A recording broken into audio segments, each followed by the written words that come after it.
வணக்கம் and welcome to செரி சமையல். நீங்கள் இன்னும் செரி சமையலுக்கு சப்ஸ்கிரைப் பண்ணுங்கள். பக்கத்தில் இருக்க பெல் ஐக்கான் கிளிக் பண்ண மறந்துடாதீங்க. அப்போ தான் நான் போகிற ரெசிபி வீடியோஸ் உங்களுக்கு நோட்டிஃபை ஆகும். அனைவருக்கும் இனிய ஆங்கில புத்தாண்டு நல்வாழ்த்துக்கள். A very happy new year to you all. இன்னைக்கு நியூ இயர் இல்லையா? நியூ இயர்னாலே ஒரு டெசர்ட் ரெசிபி சாப்பிட்டு ஆரம்பித்தோன்னா அந்த இயரே ரொம்ப ஸ்வீட்டாக நிறைய நல்ல விஷயங்கள் நடந்து நல்லாயிருக்கும் நம்ம எல்லாருமே யோசிப்போம். ஸோ அதனால் நாம் இன்னைக்கு ஒரு சூப்பர் டெலிஷியஸான டெசர்ட் ரெசிபி தான் எப்படி செய்யுதுன்னு பார்க்க போகிறோம். நாம் இன்னைக்கு கேரமல் ஃபட்ஜ் எப்படி செய்யுதுன்னு பார்க்க போகிறோம். இந்த டெசர்ட் ரெசிபி நம்ம ஊர்ல பெருசா காமனா பார்க்க முடியாது. ஆனா நம்ம ஊர்ல கிடைக்கக்கூடிய ரொம்ப லோ காஸ்ட் இருக்கிற ப்ராடக்ட் வச்சு ரொம்ப சிம்பிளா பண்ணிடலாம். இது ரொம்ப ஒரு ரிச்சான டெசர்ட் ரெசிபினே சொல்லலாம். அவ்வளோ ரிச்சான ஒரு ஃப்ளேவரோட இது இருக்கும். ஸோ அவ்வளோ சிம்பிள் டெலிஷியஸான கேரமல் ஃபட்ஜ் டெசர்ட் எப்படி செய்யுதுன்னு பார்க்கலாம் வாங்க. ஸோ அதுக்கு முதல்ல நான் பேன் ஃபர்ஸ்ட் ரெடி பண்ணிக்க போறேன். நான் 10x10 இன்ச் சைஸ்ல இருக்க பேன் எடுத்திருக்கேன். இப்போ இது ஃபுல்லாக நம்ம ஆயில் அப்ளை பண்ணிக்கலாம். ஒரு பேக்கிங் பேப்பர் வச்சு இப்போ இந்த பேன் நம்ம லைன் பண்ணிக்கலாம். இந்த பேனை விட கொஞ்சம் பெருசாக ஸ்கொயர் சைஸில் கட் பண்ணிவிட்டு கார்னர்ஸை இந்த மாதிரி கிராஸில் நம்ம சிசர் வச்சு கட் பண்ணிட்டோன்னா இது உள்ள நம்ம ஈஸியாக லைன் பண்ணிடலாம். இப்போ நான் அப்படி தான் பண்ணி வச்சுருக்கேன். அதை இந்த பேனில் கரெக்டாக லைன் பண்ணிடலாம். பேக்கிங் பேப்பர் வச்சு லைன் பண்ண அப்புறம் அது மேலேயும் கொஞ்சம் ஆயில் நல்லா அப்ளை பண்ணி விட்டுக்கலாம். ஆயில் கம்ப்ளீட்டாக அப்ளை பண்ண அப்புறம் இந்த பேன் எடுத்து நம்ம சைடில் வச்சிடலாம்.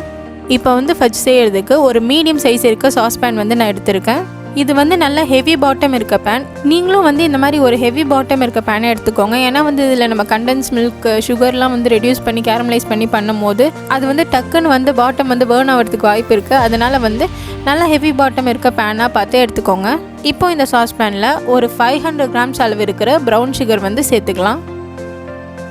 ப்ரௌன் சுகர் சேர்த்த அப்புறம் அதை லைட்டாக இந்த பேனில் ஸ்ப்ரெட் பண்ணி விட்டுக்கலாம். இந்த மாதிரி தான் லைட்டாக அப்படியே ஸ்ப்ரெட் பண்ணி விட்டுக்கலாம். இப்போ இதில் 150 கிராம்ஸ் அளவுக்கு அன்சால்டட் பட்டர் ஆட் பண்ணிக்கலாம். மில்க் 125 ml ஆட் பண்ணிக்கலாம். 1 டீஸ்பூன் அளவுக்கு வெனிலா எசன்ஸ் சேர்த்துக்கலாம். கண்டென்ஸ் மில்க் 400 கிராம்ஸ் அளவுக்கு ஆட் பண்ணிக்கலாம். இப்போ இதை நம்ம நல்லா ஸ்டிர் பண்ணி விட்டுக்கலாம். ஒரு லோ ஹீட்டில் வச்சு இதில் நம்ம ஆட் பண்ணியிருக்கோம் இல்லையா சுகரும் பட்டரும், அது நல்லா மெல்ட் ஆகி ஸ்மூத் ஆகிற வரைக்கும் நம்ம இதை நல்லா ஸ்டிர் பண்ணி விட்டுக்கலாம். ஒரு ஹேண்ட் விஸ்கர் இது மாதிரி வச்சு யூஸ் பண்ணுங்கள் ஸ்டிர் பண்ணுறதுக்கு. அப்போ உங்களுக்கு ஈஸியாக இருக்கும். அது கொஞ்சம் கொஞ்சமாக திக்காகும் போது உங்களுக்கு ஸ்பேச்சுலாவோ இல்லை வேறு ஏதாவது ஸ்பூன் வச்சு நீங்கள் யூஸ் பண்ணிங்கன்னா உங்களுக்கு கஷ்டமாக இருக்கும். இந்த மாதிரி விஸ்கர் வச்சு யூஸ் பண்ணிங்கன்னா உங்களுக்கு ஸ்டிர் பண்ணுறதுக்கு ஈஸியாக இருக்கும். பாருங்கள், இப்போ நம்ம ஆட் பண்ண எல்லா இன்க்ரீடியன்ட்ஸும் நல்லா கம்பைன் ஆகி ஸ்மூத்தாக மிக்ஸ் ஆகி வந்துருச்சு. இப்போ இந்த மாதிரி எல்லாம் ஸ்மூத்தாக கம்பைன் ஆகி வந்ததுக்கப்புறம் ஹீட்டை லோ டு மீடியம் ஹீட்டுக்கு நம்ம இன்க்ரீஸ் பண்ணிக்கலாம். அதாவது முதல்ல நம்ம லோ ஹீட்டில் வச்சு செஞ்சோம் இல்லையா, இப்போ லோக்கும் மீடியமுக்கும் நம்ம நடுவில் வச்சு செய்யலாம். ஏன்னா நீங்கள் மீடியம்ல கரெக்டாக வச்சுட்டிங்கன்னா ஈஸியாக அடி பிடிக்கிறதுக்கு வாய்ப்பு இருக்குது. அதனால் நீங்கள் லோக்கும் மீடியமுக்கும் நடுவில் வச்சு யூஸ் பண்ணுங்கள். இல்லை உங்களுக்கு வேணான்னா நீங்கள் லோலே கூட வச்சுக்கோங்க. ஸோ இந்த ஹீட்டில் வச்சுட்டு இப்போ இதை கைவிடாமல் நம்ம கிளறிட்டே இருக்கணும். ஏன்னா நம்ம இதில் ஆட் பண்ணியிருக்க எல்லா பொருளுமே டக்குன்னு அடி பிடிக்க வச்சிரும். அதனால் பார்த்து பொறுமையாக நம்ம கிளறி விட்டுக்கிட்டே இருக்கணும். இது கண்டினியூவாக ஒரு 15 நிமிஷத்துக்கு லோ டு மீடியம் ஹீட்டில் நம்ம நல்லா ஸ்டிர் பண்ணிகிட்டே இருக்கணும். இப்போ பபிள்ஸ் வர ஸ்டார்ட் ஆகிடுச்சு. உங்களுக்கு பார்த்தா தெரியும் பபிள்ஸ் நல்லா வர ஆரம்பிக்கும். நம்ம கிளறும் போதே பபிள்ஸ் பெருசாக வந்துட்டே இருக்கும். அது வரைக்கும் இது நம்ம கிளறணும். அதுதான் ஆக்சுவலாக பதம்னு நம்ம சொல்லலாம். மேக்ஸிமம் நீங்கள் லோ ஹீட்லேயே வச்சு பண்ணுங்க. உங்களுக்கு ரொம்ப பக்கத்துலேயே இருக்கீங்க, நான் பார்த்துக்கிட்டே இருப்பேன் கைவிட மாட்டேன்னா லோ டு மீடியம்குள்ளே வச்சு பண்ணுங்க.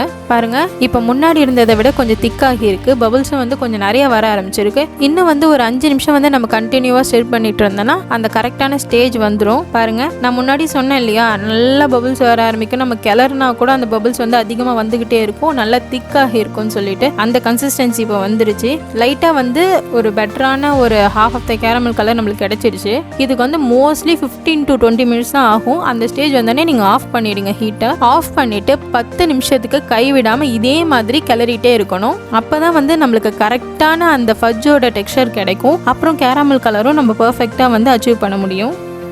பாருங்க, எவ்வளோ சூப்பரான ஒரு கேரமல் கலர் நம்மளுக்கு கிடைச்சிருக்குன்னு சொல்லிட்டு நம்ம ஹீட் ஆஃப் பண்ணும் போது இருந்ததுக்கும் இப்போ இருந்ததுக்கும் அந்த திக்னஸும் கரெக்டாக இன்க்ரீஸ் ஆகிருக்கு. இப்போ நல்லா ஸ்டிர் பண்ணி நம்ம கரெக்டான கன்சிஸ்டன்சி ரீச் பண்ணிட்டோம். கேரமல் கலரும் ரொம்ப சூப்பராக பர்ஃபெக்டாக நம்மளுக்கு கிடைச்சாச்சு. நம்ம முன்னாடி ப்ரிப்பேர் பண்ணி வச்சுருந்தோம் இல்லையா ஒரு பேன், அதில் நம்ம ரெடி பண்ணி வச்சுருக்க ஃபட்ஜ் மிக்சரை நம்ம ட்ரான்ஸ்ஃபர் பண்ணிக்கலாம். பாருங்கள், எல்லா மிக்சரையும் இந்த பேனில் நான் சேர்த்துட்டேன். இப்போ இந்த மாதிரி ஒரு ஸ்பேச்சுலா எடுத்துக்கோங்க. எடுத்துட்டு இதை ஈவனாக இந்த ஃபட்ஜ் மிக்சரை இந்த பேன் ஃபுல்லாக ஸ்ப்ரெட் பண்ணிக்கலாம். இதோட டாப்பையும் நல்லா ஸ்மூத்தாக நம்ம பண்ணி விட்டுக்கலாம். இப்போ பார்த்தீங்கன்னா நான் முன்னவே சொன்னேன் இல்லையா, ரொம்ப ரொம்ப லோ காஸ்ட் இருக்க பொருட்களை வச்சே இந்த ஃபட்ஜ் நம்ம பண்ணிடலாம்னு சொல்லிட்டு. ப்ரௌன் சுகர், கண்டென்ஸ் மில்க் இதெல்லாம் ரொம்ப காமனாக நம்மளுக்கு கிடைக்கிறது. பட்டர் அண்ட் மில்க்லாம் ரேட்டும் ரொம்ப ரொம்ப கம்மி, உங்களுக்கே தெரியும். அதுக்கப்புறம் பார்த்தீங்கன்னா வெண்ணிலா எசன்ஸ், அதுவும் ரொம்ப காமனாக கிடைக்குது. ஸோ இந்த மாதிரி ரொம்ப ரொம்ப காமனாக கிடைக்கக்கூடிய இன்க்ரீடியன்ஸ் வச்சு ரொம்ப சிம்பிளாக நம்ம பண்ணிட்டோம். பாருங்கள், இப்போ வந்து பேன் ஃபுல்லாக வந்து நான் ஃபட்ஜை வந்து நல்லா ஸ்ப்ரெட் பண்ணி விட்டுட்டேன். டாப் போர்ஷனையும் வந்து நல்லா வந்து ஸ்மூத் ஆக்கியாச்சு. இந்த மாதிரி வந்து நல்லா இந்த ஃபட்ஜை வந்து இந்த பேன் ஃபுல்லாக ஸ்ப்ரெட் பண்ண அப்புறம் இது வந்து ரூம் டெம்பரேச்சர்லேயே கொஞ்சம் நேரம் வந்து ஆற விட்டுடலாம். கொஞ்சம் ஆறின அப்புறம் இதை வந்து ஒரு 4 மணி நேரத்துக்கு வந்து நம்ம ஃப்ரிட்ஜில் வச்சு நல்லா செட் பண்ணி எடுத்துக்கலாம். பாருங்கள், இப்போ வந்து 4 மணி நேரம் ஆகிடுச்சு. இதை வந்து நம்ம ஃப்ரிட்ஜிலேருந்து எடுத்துட்டு இந்த பேன்லேருந்து இந்த ஃபட்ஜை ரிமூவ் பண்ணி நான் ஒரு கட்டிங் போர்டில் ட்ரான்ஸ்ஃபர் பண்ணி எடுத்து வச்சுக்கிறேன். கார்னர்ஸ்லாம் லைட்டாக ஃப்ரீ பண்ணி விட்டுட்டு இந்த மாதிரி வந்து நம்ம அப்சைட் டவுன் கவுத்தோன்னா நம்மளுக்கு ஈஸியாக வந்து ஃபட்ஜை வந்து ரிமூவ் பண்ணிடலாம். இப்போ இந்த ஃபட்ஜை வந்து ஒரு ஷார்ப்பான நைஃப் வச்சு நம்மளுக்கு பிடிச்ச மாதிரி ஷேப்பில் வந்து நம்ம இதை கட் பண்ணிக்கலாம். உங்களுக்கு எந்த மாதிரி ஷேப்பில் வேணும், எந்த மாதிரி சைஸில் வேணுமோ அது மாதிரி நீங்கள் கட் பண்ணிக்கோங்க. நான் வந்து இன்றைக்கி 10x10 இன்ச் பேனில் வந்து இந்த ஃபட்ஜை வந்து ஆட் பண்ணி ஸ்ப்ரெட் பண்ணேன். ஸோ அதனால எனக்கு அதுக்கான திக்னஸ் இருக்கிற ஃபட்ஜ் பீசஸாக கிடைக்கும். நீங்கள் வந்து இன்னும் கொஞ்சம் திக்கான பீசஸாக வேணும் அப்படின்னு சொன்னீங்கன்னா 8x8 இன்ச் இருக்கிற பேனை வந்து யூஸ் பண்ணிக்கோங்க. அதில் வந்து உங்களுக்கு இன்னும் திக்கான ஃபட்ஜ் கிடைக்கும். அந்த மாதிரி திக்கான ஃபட்ஜ் செய்யும் போது இன்னும் குட்டி குட்டி பீசஸாக நீங்கள் கட் பண்ணிக்கோங்க. சாப்பிட்றதுக்கும் நல்லாயிருக்கும், பார்க்கறதுக்கும் அழகாக இருக்கும். நான் வந்து கொஞ்சம் தின்னாக இருக்க ஃபட்ஜை ரெடி பண்ணுறதுனால கொஞ்சம் பெரிய பெரிய பீசஸாக கட் பண்ணியிருக்கேன்.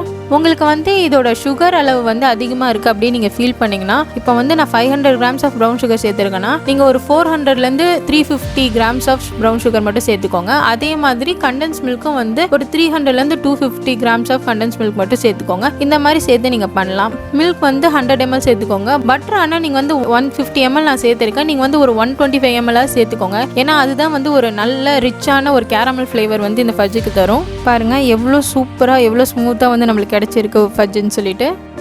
ரொம்ப ரிச்சான கேரமல் ஃபட்ஜ் வந்து சூப்பராக ரெடி பண்ணியாச்சு. இந்த கேரமல் ஃபட்ஜ் வந்து நம்ம வந்து ஏர்டைட் கண்டெய்னரில் போட்டு வெளியில் வச்சோன்னா 2 வாரம் வரைக்கும் ரொம்ப நல்லா இருக்கும். ஃப்ரிட்ஜில் வச்சோன்னா 3 வாரம் வரைக்குமே நம்ம இதை யூஸ் பண்ணலாம். இதை வந்து தனித்தனி பீஸாக எடுத்து ரேப் பண்ணி ஒரு டைட் கண்டெய்னரில் போட்டு வச்சோன்னா ஃப்ரீசரில் 3 monthsக்கு வந்து ரொம்ப நல்லா இருக்கும். நம்ம சாப்பிட்றதுக்கு கொஞ்ச நேரம் முன்னாடி வந்து அந்த ஃபட்ஜ் டெசர்ட் வந்து எடுத்து நம்ம ஃப்ரிட்ஜ் சைடில் வச்சுட்டோன்னா நம்மளுக்கு வந்து நல்ல ஸ்மூத்தான ஃபட்ஜாக கிடைக்கும். ஏன்னா ஃப்ரீசரில் வச்சு கொஞ்சம் ஃப்ரீஸ் ஆயிருக்கும் இல்லையா, அதனால சொல்கிறேன். இந்த கேரமல் ஃபட்ஜ் ரெசிபி வந்து ஒரு ஃபுட் கிஃப்டாகவே நம்ம ரெடி பண்ணி எல்லாருக்கும் கொடுக்கலாம். நீங்களே பார்த்தீங்க இது எவ்வளோ சிம்பிளாகவும் நம்ம ரெடி பண்ணிட்டோம்னு சொல்லிட்டு. இந்த நியூ இயருக்கு இந்த கேரமல் ஃபட்ஜ் ரெசிபியை நீங்கள் வீட்டிலே செஞ்சு உங்கள் ஃப்ரெண்ட்ஸ் அண்ட் ஃபேமிலி கூட ஷேர் பண்ணி இந்த நியூ இயரை ரொம்ப நல்லா செலிப்ரேட் பண்ணுங்கள். Again I wish you all a happy new year. Thank you.